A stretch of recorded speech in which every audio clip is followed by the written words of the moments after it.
I used to think giving someone a second chance was a sign of strength. It made me feel patient, reasonable, mature.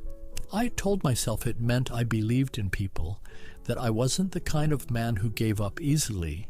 For a long time, that belief felt like one of my better qualities. Now, at 78, I understand how wrong I was about what second chances actually cost. My name is Richard Bennett. I spent most of my life as a civil engineer, which means I was trained to believe that problems could be fixed if you addressed them early enough.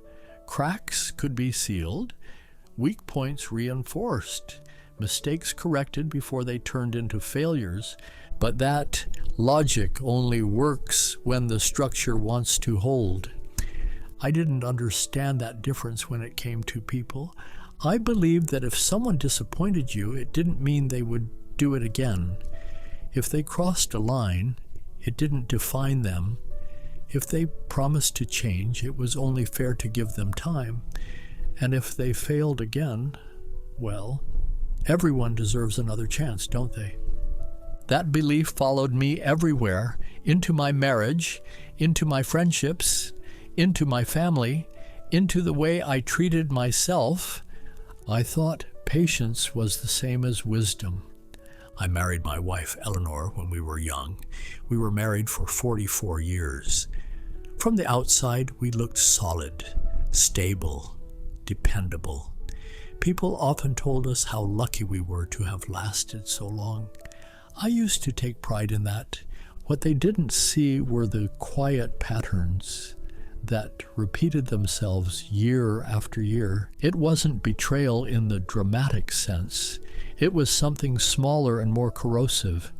Promises that were made and quietly broken. Conversations that were postponed again and again. Moments when Eleanor asked for presence, and I gave her explanations instead. Every time it happened, I told myself it wasn't serious enough to matter. I told myself she didn't mean it the way it sounded. I told myself that love meant forgiveness, and forgiveness meant not keeping score. So I reset the clock. Again, and again, and again. Second chances have a strange way of feeling generous in the moment. They let you avoid conflict. They let you believe you're being kind. They let you delay difficult decisions without calling it avoidance. I gave second chances because they were easier than change. As the years went by, the pattern became familiar. Eleanor would reach for something, more time together, more honesty, more emotional presence. I would agree in principle. I would promise to do better. And then life would resume exactly as it was. Each time, I believed it was different. Each time, I believed this one really counted. That's the danger of second chances. They convince you the future will fix what the present keeps breaking. At work, I would never allow a system to fail the same way repeatedly without intervention. If a design flaw showed up again and again, you didn't keep patching it. You redesigned it. You accepted that the problem wasn't an accident. It was structural. At home, I ignored that knowledge. I told myself Eleanor understood me. I told myself she was patient. I told myself that as long as I wasn't actively hurting her, things would be okay. What I didn't understand was that neglect doesn't need to be loud to be devastating. My sons grew up watching this dynamic without either of us naming it. I gave them second chances too, chances to call more often, chances to show up emotionally, chances to say the things that mattered. I didn't want to pressure them. I didn't want to be demanding. So I waited and waited and waited. Years passed.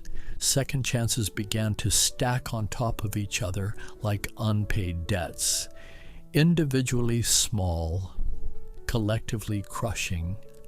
By the time Eleanor got sick, I was already living in a house built on forgiveness instead of honesty. I had spent decades smoothing over patterns that should have been confronted early. Cancer doesn't care about how patient you've been. It doesn't care about good intentions. It collapses everything into the present and forces you to see what you've been avoiding. Standing beside Eleanor in hospital rooms, I felt the weight of all those second chances at once. All the moments I told myself it wasn't the right time to push harder. All the times I chose understanding over clarity. She didn't yell at me. She didn't accuse me. She just spoke quietly about how tired she was.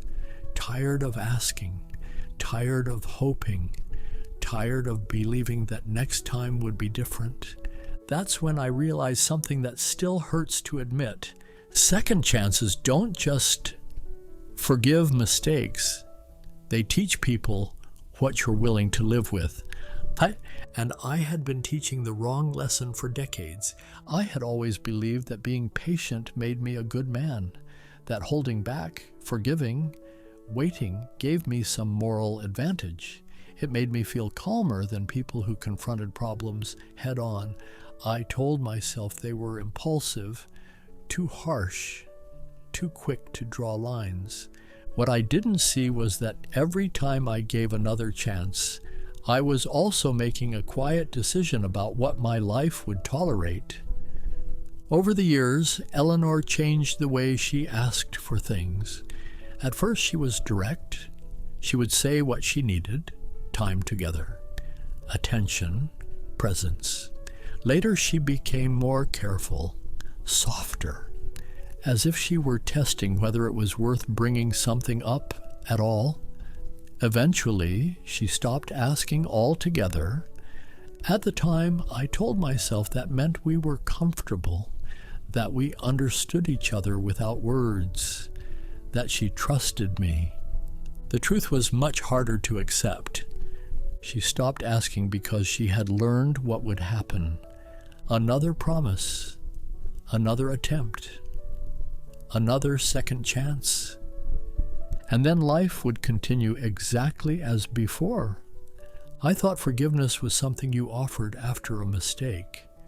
I didn't realize that when mistakes repeat, forgiveness turns into permission.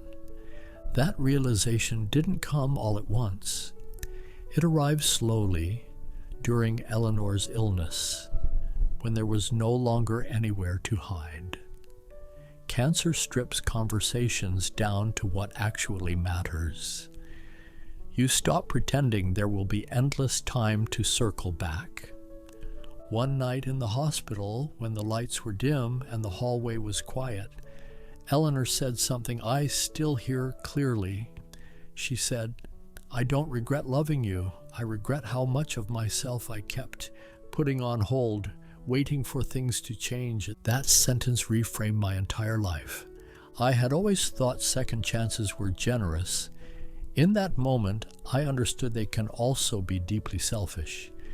They let you feel kind while asking someone else to carry the weight of disappointment again and again.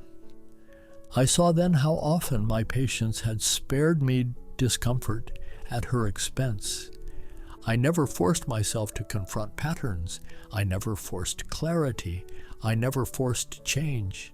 I just kept forgiving, because forgiving felt easier than risking conflict, and Eleanor paid the price for that. After she passed away, people spoke about our long marriage with admiration. 44 years, as if longevity alone were proof of success. I nodded politely, but inside I knew something they didn't. A long relationship doesn't mean a healthy one, and patience doesn't mean wisdom. In the months after her death, I began noticing second chances everywhere in my past. Friendships I kept alive long after they had stopped being mutual. Family dynamics I tolerated instead of addressing. Conversations I postponed so often they eventually became impossible. I even gave myself second chances, endless ones. I'll do better next year. I'll change once things calm down. I'll start saying what I need soon. Soon never came. At 78, you don't get to pretend anymore. You look back and see the pattern clearly. I didn't lose everything because I was too harsh. I lost it because I was too accommodating. I confused understanding with surrender. I confused kindness with avoidance. I confused patience with courage.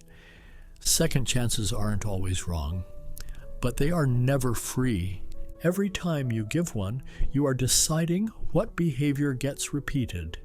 You are teaching people how seriously to take your boundaries. And if there are no boundaries, there is nothing to protect. I wish I had understood that earlier. I wish I had known that saying enough isn't cruelty. It's honesty. It gives people a chance to change for real, not just temporarily. Eleanor once said something near the end that I haven't shared with anyone else.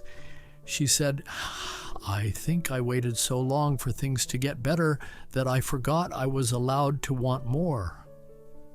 That sentence stays with me, because that's what second chances took from her. Not love, not loyalty, time, energy, pieces of herself she never got back. And they took something from me too. They took the chance to live a life built on truth instead of tolerance. They took the chance to face discomfort early when it still mattered. They took the chance to love with clarity instead of hope. If you're listening to this and you recognize yourself in it, I want you to hear this carefully. Forgiveness without change is not mercy. Patience without boundaries is not strength. And love that asks you to disappear is not love. Ask yourself how many second chances you've given, not because someone earned them, but because you were afraid of what would happen if you stopped. Ask yourself who benefits from your silence. Because one day you may wake up and realize that what you thought was kindness slowly erased your life. I don't say this with bitterness. I say it with clarity that came too late. If you still have time to choose honesty over habit, do it. Not angrily, not cruelly, but clearly. Second chances should open doors to change. If they don't, they close doors you may never reopen. I learned that after decades. I hope you don't have to.